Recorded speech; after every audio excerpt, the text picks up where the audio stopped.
আমি দুদিন হলো ওই বাড়িতে গেছি। আজকে যদি উনি ওনার ছেলের দোষ দেখেন তাহলে তো ছেলে অ্যারেস্ট হয়ে যেতে পারে, ছেলে চাকরি নিয়ে টানাটানি হবে। কোন মা সেটা মেনে নেবে বলো তো? কোন মা সেটা চাইবে সেটা হোক? তুই যদি এখন সব ব্যাপারে এরম ভাবে ভাবতে চাস তাহলে তো মুশকিল আছে শিমুল। প্রত্যেকটা মানুষ আলাদা বিপাশাদি। আমার স্বামী যেমন একটা আলাদা মানুষ, আমার শাশুড়ি তেমন আলাদা একটা মানুষ। আমার শাশুড়ি মানুষটা পুরোটা খারাপ নয় গো, আমি বলছি তোমাদের, উল্টে মানুষটা ভালো। হয়তো অনেক জায়গায় ওনার অনেক লিমিটেশন আছে, কিন্তু তার মানে এটা নয় যে আমি সেই মানুষটার ক্ষতি চাইব। উনি জানো তো ওনার অনেক মনের কথা আমার সাথে শেয়ার করেছে। দেখো উনি তো চাইলে ওনার মনের কথাগুলো আমাকে নাই বলতে পারতেন।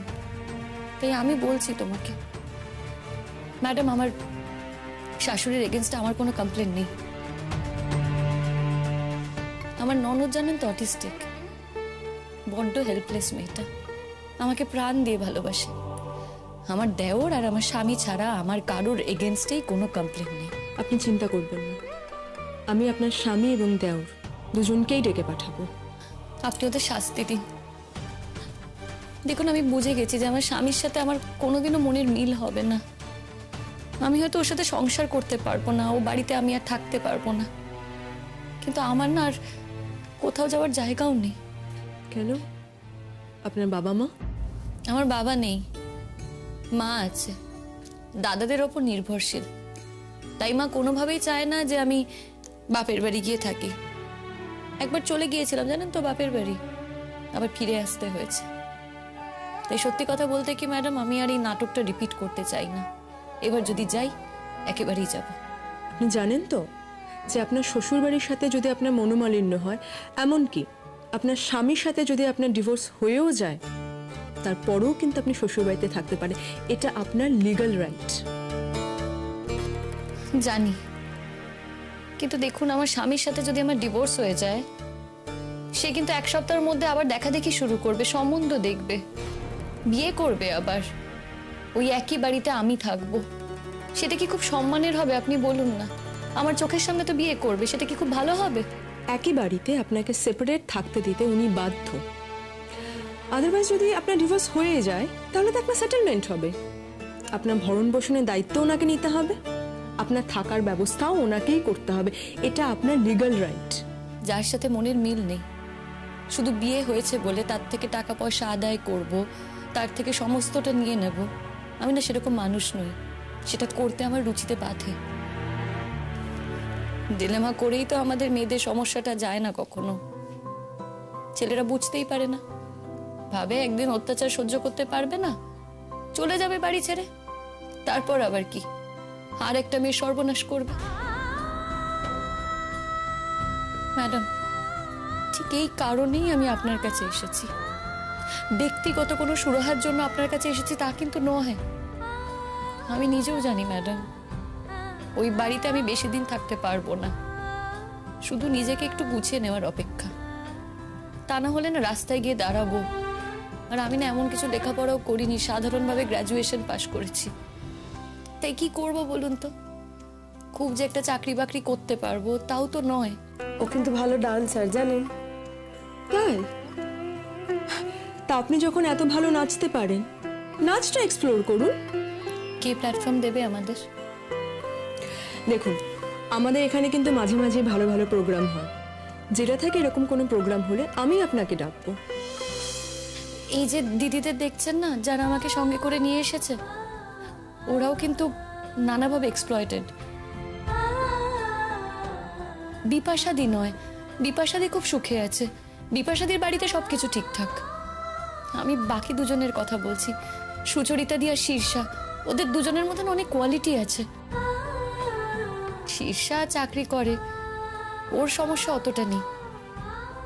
সুচরিতা দি কিন্তু খুব ভালো গান গায়, একেবারে প্রফেশনাল সিঙ্গারদের মতো। কিন্তু ওই যে স্বামীর একটা এক্সট্রা ম্যারিটাল আছে, অন্য জায়গায় থাকে। তাই শ্বশুর বাড়িতে অনেক কষ্টে মেয়েকে নিয়ে সবার মনোরঞ্জন করে দিন কাটায়।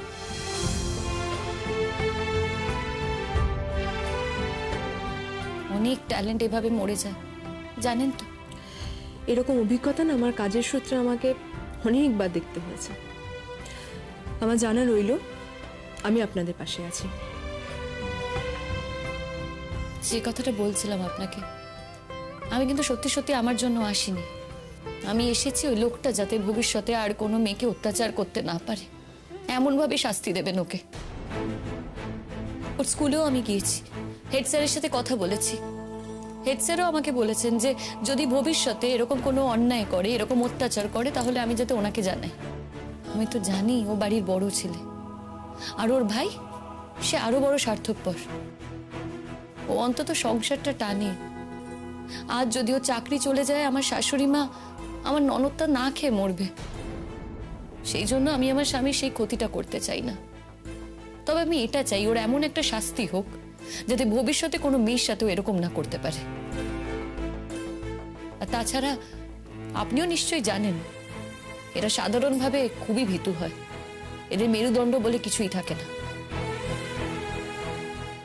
আপনি ঠিকই বলেছেন, এই সমস্ত মানুষদের সত্যি মেরুদণ্ড বলে কিছু থাকে না।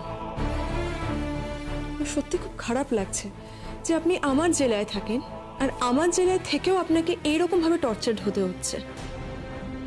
যত তাড়াতাড়ি সম্ভব আমি চেষ্টা করব আপনাকে এটার একটা সুরাহা দেওয়ার। একটা बात बोलबो मैडम, আপনি अगर শিমুল के কোনো কাম দেবেন, मतलब ওই ডান্স রিলেটেড কিছু या फिर कल्चरल कुछ भी। আমি দরকার হলে আমাদের একটা লোকাল কালচারাল কমিটি আছে, তো আমি ওনাকে তার মেম্বার করে দেব। বিভিন্ন জায়গায় আমি ডান্স পারফরমেন্সের জন্য ওনাকে রেকমেন্ড করব। তবে হ্যাঁ, এতে যে প্রচুর উনি আর্ন করতে পারবেন তা কিন্তু নয়। তবে হ্যাঁ, আপনি যদি ভালো পারফর্ম করতে পারেন তাতে কিন্তু আপনার একটা পরিচিতি হবে। এই পরিচিতিটা কিন্তু খুব ম্যাটার করে, জানেন তো। একটা জায়গায় ভালো করে পারফর্ম করলে সেখান থেকে আপনি আরো 10টা জায়গায় ডাক পাবেন। নাচ ওই বাড়িতে থেকে তো নাচা সম্ভবই নয় ওর পক্ষে। সামান্য নাচ দেখতে যেতে দেয় না। এই তো কিছুদিন আগে আমাদের ফাংশনে নাচ করেছিল, সেই নিয়ে বাড়িতে কি অশান্তি। সেই ফাইটটা তো ওকেই করতে হবে। আমি ওটাতে আর ভয় পাই না। আমি যতটুকু জানি তাই দিয়ে নিজেকে মেরে ধরবো। বলছি ম্যাডাম, সুচরিতাদিরও যদি একটু গানের কিছু ব্যবস্থা করা যেতে পারে। हाँ, আমরা कभी कभी थोड़ा बहुत रेसल भी করি। তো ভালো, তো আপনারা একটা কাজ করুন না, আপনারা 4 জনে মিলে একটা টিম করুন। হ্যাঁ, আমি আপনাদের প্রোগ্রাম দেব, কিন্তু তার আগে কিন্তু আমাকে একটা ডেমো দিতে হবে। আমার সামনেই একটা প্রোগ্রাম আছে, আপনারা সেখানেই আসুন না, সেখানে পারফর্ম করুন। আমি একটা কাজ করছি, আমি আপনাদের জন্য একটা 15 মিনিটের স্লট বার করছি। সেই 15 মিনিটের মধ্যে আপনারা একটা পারফর্ম করে দেখান। হ্যাঁ, আসলে আমাদের যে খুব প্রয়োজন আছে তা কিন্তু নয়। আমরা আমাদের ভালো লাগা থেকে এই ধরনের অনুষ্ঠান করে থাকি। খুব প্রফেশনাল আমরা সেটাও বলবো না, তবে সুযোগ পেলে যে ভালো করতে পারতাম না তেমনটা কিন্তু নয় ম্যাডাম। আমি তো না হয় সংসারের নানান চাপে পেরে উঠি না, তবে আমার পরিবারের তরফ থেকে কিন্তু কোনো রকম বাধা নেই। ওরা খুব সাপোর্ট করে। এই যে সুচরিতাদি কি ভালো গান গায়, অসাধারণ গান গায়। আর শিমুল যে ভীষণই ভালো নাচে সেটা তো আগেই আপনাকে বললাম, আমি অ্যাসিওর করতে পারি ও ভীষণ ভালো নাচ করে। আর এই যে আমাদের শীর্ষা, ও কিন্তু ভালো নাচ জানে, ও নানান রকম নাচ জানে, পাঞ্জাবি নাচ টাচ তো দারুণ করে। তো আমরা যদি সবাই মিলে একটা কোলাজ করে মিনিট 15-র একটা অনুষ্ঠান করি, হয় না? অবশ্যই করবেন। আমি আমার এডিএমকে আপনাদের সাথে পার্সোনালি যোগাযোগ রাখতে বলবো। আপনারা একটা কাজ করুন, আপনারা আপনাদের নাম্বার আমাকে দিন। আর হ্যাঁ, আপনিও কিন্তু আপনার হাজব্যান্ড আর আপনার দেওরের নাম্বার আমাকে অবশ্যই দিয়ে যাবেন। আমি ইমিডিয়েটলি ওনাদেরকে ডেকে পাঠাচ্ছি। আপনাকে একটা কথা বলি, বাড়িতে আপত্তি আছে বলে আমি নিজের কোনো গুণ প্রতিভা লোকদের সামনে আনবো না, এটা করবেন না। আমি মেনে নিয়েছিলাম এটা, কিন্তু এখন আর মানবো না। আমি নিশ্চয়ই করব। তবে ম্যাডাম, আরেকটা রিকোয়েস্ট আছে। বলছি আমার ননদ, সে না খুব ভালো গান গাইতে পারে, ইনবর্ন ট্যালেন্ট। বলছি তাকে যদি নিয়ে আসি, ওনার গান যদি একটু শোনেন, একবার একটু দেখবেন। আপনি ওই বাড়ি থেকে এত অত্যাচার পান, এখনো ননদের জন্য লড়াই করছেন? ননদকে যে শুধু ননদ বলে দেখি না। ও ননদ হয়েছে বলে ওর তো কোনো অপরাধ হয়নি। ও আমার যেমন ননদ, তেমন তো একটা মেয়ে, এক অসহায় মেয়ে। ওরও তো কেউ নেই। ওর মা চলে গেলে ওর কে থাকবে? ওর ভাইরাও অত ভালো নয় যে ওকে দেখে রাখবে। যদি নিজের পায়ে দাঁড়াতে পারে। আর জানেন তো ওর না খুব বিয়ের শখ। আমি ওকে কথা দিয়েছিলাম যে আমি ওর জন্য ছেলে দেখব, ওকে বিয়ে দেব, কিন্তু আমি সত্যিই জানি না বাস্তবে এরকম কোনো ছেলে আছে কিনা যে ওকে বিয়ে করতে চায়। সুস্থ মেয়েদের বিয়ে করে এই ছেলেরা এত অত্যাচার করে, আর ওরকম একটা অসুস্থ মেয়েকে বিয়ে করে তবে অন্যরকমও তো মানুষ হয়। আমি কি চাই জানেন? ওর গুণে মানুষ আকৃষ্ট হোক। যদি ওকে আমরা আমাদের টিমে নিতে চাই, আপনার কোনো আপত্তি হবে না তো? 15 মিনিটের স্লটে আপনারা করুন না যা করবেন। আমার যদি মনে হয় যে সেটা প্রেজেন্টেবল, আমি অন্য কোথাও রেকমেন্ড করতে পারবো, আমি নিশ্চয়ই করব। ম্যাডাম, আপনার কাছে এসে না সত্যি মনে জোর পেলাম। সত্যি ম্যাডাম, আপনি যে চেয়ারে বসে আছেন সেই চেয়ারে বসে আপনি একটা মেয়ে হয়ে আমাদের গোটা জেলাটাকে শাসন করছেন। ভাবলেই গর্ব হয়, আপনাকে দেখলেই গর্ব হয়। আপনি জানেন তো আমাদের মতো মেয়েদের কিন্তু লড়াইয়ের বুক। আমরা যা পারি না আপনি সেটাই করে দেখাচ্ছেন। আপনার মতো লড়কিরা যত বেশি হবে তত বেশি অত্যাচার কমবে। আমার পথটাও যে খুব মসৃণ ছিল তা কিন্তু নয়, তবে আমি কোনোদিনও কম্প্রোমাইজ করিনি। লড়াইয়ের মাঠ ছেড়ে আমি কোনো দিনও পালাইনি। এই যে কর্মক্ষেত্রে এসেছি, এখানেও যে সব কিছু ভীষণ মসৃণ তা কিন্তু নয়। কিন্তু কি বলুন তো, এখন হাতে অনেকটা ক্ষমতা আছে, আর ক্ষমতাকে না সবাই ভয় পায়। আর বুদ্ধি, ক্ষমতা আর বুদ্ধি, এই দুটোকে সব সময় ব্যালেন্স করে চলতে হয়। এখন তো সারা পৃথিবী জুড়ে মেয়েরা কাঁপিয়ে দিচ্ছে। কোন ফিল্ডে মেয়েরা এগিয়ে নেই বলুন তো? প্রধানমন্ত্রী থেকে আরম্ভ করে মুখ্যমন্ত্রী, বড় বড় গবেষক, প্রফেসর, শিল্পী, এমনকি বিমান চালক, সবই তো মহিলারা করছে। অসুবিধাটা কোথায়? একটা মেয়ে যদি মনে করে না যে মেয়ের খোলস ছেড়ে মানুষের খোলস নিয়ে বাইরে বেরোবে, তাতে কিন্তু তার কোনো অসুবিধা হয় না। এই যে মিডিয়াতে যে সমস্ত মেয়েরা কাজ করে, তাদের লাইফে কতটা ঝুঁকি থাকে বলুন তো? যে ডাক্তার, ইঞ্জিনিয়ার, কোন দিকে মেয়েরা নেই বলুন তো? মেয়েরা সব দিকে আছে। কত বড় বড় কাজ করছে, দেশকে কত সম্মান এনে দিচ্ছে। এই যে প্লেয়াররা, কার কথা বাদ দিয়ে কার কথা বলবো? অতএব আমি এমন কিছু বেশি করছি না। আপনারাও পারবেন। সংসারে তো চাপ থাকবেই, সংসারের লড়াই থাকবেই, তাই বলে নিজের আইডেন্টিটিটা ভুলে যাব? নিজের আইডেন্টিটিটা কিন্তু প্রতিষ্ঠা করতে হবে। সংসার তো থাকবেই, সংসার তো আমারও আছে, তারপরে নিজের পরিচয় থাকবে না? আমার আইডেন্টিটি শুধুমাত্র সংসারের মধ্যে সীমাবদ্ধ থাকবে, এটা কি মেনে নেওয়া যায়? আপনাদের মধ্যে কত এনার্জি আছে, কত গুণ আছে, সেগুলো তো আসলে সমাজেরই সম্পদ। তাই নতুন করে কিছু করার কথা ভাবুন। আমি আছি আপনাদের সঙ্গে।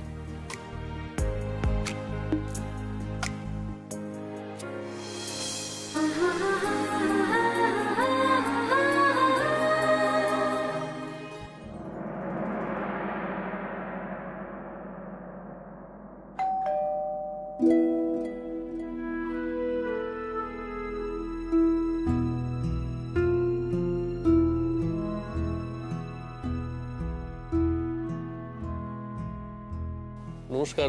নমস্কার। আপনাকে ঠিক চিনতে পারলাম না। আমি ডিএম অফিস থেকে এসেছি। ডিএম অফিস থেকে? কিন্তু কি ব্যাপার? আপনাদের একটা চিঠি আছে। ডিএম ম্যাডাম একবার ডিএম অফিসে আপনাদের ডেকেছেন। নিন, এখানে একটা সই করে দিন। আমাদেরকে দেখা করতে বলেছেন, কিন্তু কেন? দেখুন, আমি তো জানি না আপনারা কে পরাগ ব্যানার্জি বা কে পলাশ ব্যানার্জি। যদি ওনারা বাড়িতে থাকেন তাহলে ম্যাডামের সাথে দেখা করতে বলবেন। আপনি কে? আমি পরাগ ব্যানার্জি। ও আচ্ছা আচ্ছা, কিন্তু ঠিক আছে। কি কারণে উনি ডেকেছেন সেটা বুঝতে পারছি। সেটা আমি বলতে পারবো না, আপনারা গিয়ে একটু দেখা করবেন। প্লিজ নিন, সই করে দিন।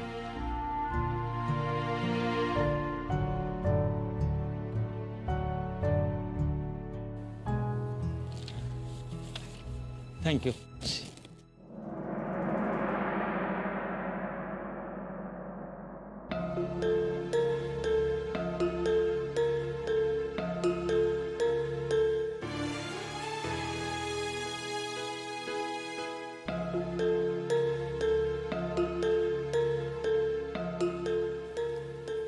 কিরে দাদা, কি হয়েছে?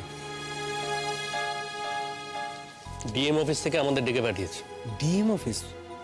হঠাৎ ডিএম অফিস থেকে মানে? ভুলে গেলি কালকে একজন এই বাড়ি থেকে গেছিল না ডিএম অফিসে? এই যে তার ফলাফল। বলি এই কি হয়েছে রে? কি হয়েছে দেখি? কি হয়েছে দে তো। কি হয়েছে জিজ্ঞেস করছো না? এই যে উনি তোমাকে 30,000 টাকা যখন দিয়েছিল তখন তো গলে গেছিলে, মাথায় তুলেছো তো, এখন মাথায় তুলে আমাদের সর্বনাশটা করো। এই কি সর্বনাশ করলুম রে আমি তোদের? হ্যাঁ কি করেছি তা কি আমি এভাবে বলছিস? বুঝতে পারছো না তো কিছু? এই চিঠিটা দেখো, ডিএম অফিস থেকে চিঠি এসেছে। ডিএম চিঠি দিয়ে ডেকে পাঠিয়েছেন, আমাদের দেখা করতে বলেছেন। ও গেছিল তো ডিএম অফিসে, ডেফিনেটলি গেছিল, সেই জন্য চিঠিটা এসেছে। ধনে প্রাণে শেষ করবে আমাদের, ধনে প্রাণে শেষ করবে। মা, বাড়াবাড়ির কিন্তু একটা সীমা থাকে। হ্যাঁ, আমি এই বাড়াবাড়ি সহ্য করব না, এটা আমি তোমায় বলে দিচ্ছি। আমাদের সবাইকে কি উৎখাত করে ছাড়বে নাকি? আচ্ছা, আমার সঙ্গে ওর কিসের সম্পর্ক বলো তো, যে আমার নামে চিঠি এসছে? আমি কে? ভয় পাচ্ছ কেন পলাশ? পুলিশের কাছে যেগুলো বলে ছাড় পেয়েছিলে সেগুলো ডিস্ট্রিক্ট ম্যাজিস্ট্রেটকে বলবে। আর আমি তো বলেইছিলাম, আমি যদি সাহায্য না পাই তাহলে যেখান থেকে সাহায্য পাবো আমি সেখানেই যাব। আমি তো প্রথমে লোকাল পুলিশের কাছে গিয়েছিলাম, আসার পর তোমরা তাকে বুঝিয়েছো, তাই তার থেকে আমি কোনো সাহায্য পাইনি। তাই বাধ্য হয়ে আমি ডিস্ট্রিক্ট ম্যাজিস্ট্রেটের কাছে গিয়েছিলাম। দেখো, আমি না কিছু গোপন করিনি, আমার যা বলার আমি বলে এসেছি, তোমাদের যা বলার তোমরা বলে এসো। ঠিক বলছিস তুই, একদম ঠিক কথা বলছিস শিমুল। এইবার তুমি বুঝবে মজা, এমন দেবে না তখন তুমি বুঝবে। কি বললি তুই? কি বললি বল, কি বললি বল। মারলি কেন? বলে মারলি কেন? মারলি কেন তুই? তোর বড় দিদি হয় না, কেন মারলি? বাহ বাহ বাহ বাহ! আর তোমার মেয়ে যে কাণ্ডখানা করলো সেটা তুমি দেখতে পেলে না মা? ওকে না একেবারে বাড়ি থেকে দূর করে দেবো, আমি বলে দিলাম। আমি একবারে বলে দিচ্ছি মা, তুমি আর কতদিন একবার চোখটা বোঝো, তারপর দেখবে এই মেয়ের কি গতি হয়। তুমি মা, দেখো। আমি তো তোমাকে বলেইছি মা, কেউ দেখবে না তোমার মেয়েকে। তুমি যদি ভেবে থাকো তোমার বড় ছেলে তোমার মেয়েকে দেখবে, তুমি খুব ভুল ভাবছো। তোমার বড় ছেলেও দেখবে না। থামো তোমরা, থামো সব। ভালো করে জানি যে আমার মেয়েকে কেউ দেখবে না, কেউ নেই। কিন্তু তুমি বাবা বলে তুমি এমন কীর্তিখানা করতে গেলে কেন? কেন গেলে? ওই ডেম নাকে তার কাছে তোমার যাবার কি দরকার ছিল শুনি? হ্যাঁ, আমি তো আগেই বলেছিলাম আমি যাব। পুলিশ যদি আমাকে সাহায্য করতো তাহলে আমাকে যেতে হতো না। পুলিশ সাহায্য করেনি তাই আমি যেতে হয়েছে। আর মা, তুমি কি মনে করেছো তোমার ছেলেরা আমাকে অত্যাচার করবে আর সেটা আমি সহ্য করে নেব? না মা, আমি কিন্তু তোমাকে আগের দিনই বলেছিলাম আমি যাব, আর আমার যা যা করণীয় আমি তাই করব। করোগে, তোমার যা যা করণীয় আছে করোগে, যাও নিজের বাপের বাড়ি গিয়ে করোগে। এখানে কেন? আশ্চর্য কথা তো। হ্যাঁ, তুমি এখানেই থাকবে, আমাদেরই ঘরে থাকবে, আমার ছেলেদেরই খাবে, তাদেরই পড়বে, তাদেরই বুকে বসে দাঁড়িয়ে ওপরাবে। ও কি কথা? আমি এমনি এমনি খাচ্ছি না, আমি নিজের অধিকারে খাচ্ছি। আর অধিকার? এই কিসের অধিকার রে? কিসের অধিকার? লজ্জা করে না? আমার বাড়িতে থেকে আমার খাচ্ছিস, আমার পড়ছিস, আবার নিজের অধিকারের কথা বলছিস? ও, আমাকে বাঁশ দেওয়াটা বুঝি তোর অধিকারের মধ্যে পড়ে? বাহ বাহ বাহ বাহ বাহ, টিচার তুমি, হ্যাঁ স্কুল শিক্ষক, এদিকে নিজের বউকে তুই তুকারি করছে, লজ্জা করে না? না শিখতে হবে তো, তোর কাছ থেকে শিখতে হবে সব আমাকে এখন। না ছি ছি ছি ছি ছি ছি ছি ছি। কি গুড়গুড়োদার ছেলে, কি গুড়োদার ছেলে, বউকে তুই তরকারি করে কথা কয়। এই ছেলের জন্য তুই আবার চালিচে করছিস, চালিচে? বেশ, ওকে পুলিশে দেখেছে, দেখা দেখ, আজকে যাবে, আজকেই ওকে ছেলে পুড়ে দেবে। আমার গায়ে হাত তুলেছে না তোর ভাই, তোর গুড়োদার ভাই আমার গায়ে হাত তুলেছে না, তোদের দুটোকেই আজকে জেলে দেবে। আমি বলছিলাম, আমি অভিশাপ দিচ্ছি, জেলে দেবে। আমার মামে মেরেছে, আমার কোথায় লেগেছে। মা, তুমি কি চাইছো বলো তো? তুমি কি চাইছো? আমি এই বাড়ি থেকে বেরিয়ে যাই, তুমি কি সেটাই চাইছো? না না, আমার তো আর মাত্র কয়েকদিন পরেই বিয়ে, আর তার আগে যে এইসব অশান্তিগুলো করছে তুমি তাকেই অ্যালাউ করছো। কি করছি? কি করছি? কি এলাও করছি? কি এলাও করছি? এই কি এলাওটা করছিটা কি আমি? হ্যাঁ, শুনলি না? আমি তো তার মুখের সামনে বললুম যে সে এটা ঠিক করে নে, তাইলে তাই তো বলে যাবে একদিকে বলে যাবে, আবার পাশাপাশি ওকে প্রশ্রয় দিয়ে যাবে। হ্যাঁ, এই যে ছাদে গিয়া মানে কি ঘুড়ি ওড়ালে একসঙ্গে, হ্যাঁ কি দরকার ছিল ছাদে গিয়ে ঘুড়ি ওড়ানোর? তোমার তো উচিত ছিল ছাদে গিয়ে ওকে চুলের মুঠি ধরে নিচে নামিয়ে আনা, তা নয় ছাদে গিয়ে আবার ঘুড়ি ওড়ালেন একসঙ্গে। বাহ, তাই নাকি? আমি প্রশ্রয় দিচ্ছি? হ্যাঁ, বলি ছাদে ওঠে ঘুড়িটা উড়িয়েছে, তাতে কি অপরাধ করেছে? হ্যাঁ, ছাদে উঠে ঘুড়ি ওড়ানোটা কি অপরাধ নাকি? তাতে চুলের মুঠি ধরে নামিয়ে আনতে হবে, ও কি কথা? ছি ছি ছি ছি ছি, ঘুড়ি উড়িয়েছে কেন? আরে বেশ করেছে, ঘুড়ি উড়িয়েছে। পাড়ার বউয়ের ছাতে ঘুড়ি ওড়াচ্ছিল, ও উড়িয়েছে, ও ছিল সেখানে, ও উড়িয়েছে। আমিও তো উড়িয়েছি। আমি ছোটবেলায় ঘুড়ি ওড়াতে পারতাম, ভালো ঘুড়ি ওড়াতাম। আজ দেখে আমার মনে পড়েছে আমিও উড়িয়েছি, তাতে হয়েছেটা কি? কি হয়েছে? তাই তো মা, সেই জন্যই না ও প্রশ্রয়টা পাচ্ছে, সেই জন্যই সাহসটা পাচ্ছে ও। দাও দাও দাও, আরো তোল্লাই দাও, আরো মাথায় তোলো। এই যে আমাকে না কাউকে তোল্লাই দিতে হয় না, আমি নিজেই তোল্লাইটা নিয়ে নিই, সেটা এতদিনও আমাকে দেখে তুমি বোঝোনি। আর শোনো, তোমাদের কারোর কাছ থেকে না আমি কিছু চাই না, আমার কিচ্ছু দরকার নেই। হ্যাঁ, চিরদিন আমি এই বাড়িতে হয়তো থাকবো না। হ্যাঁ তাই তো, চলেই তো যাবে। আর একজন ওয়েট করছে না, বয়ফ্রেন্ড ওয়েট করছেন তো।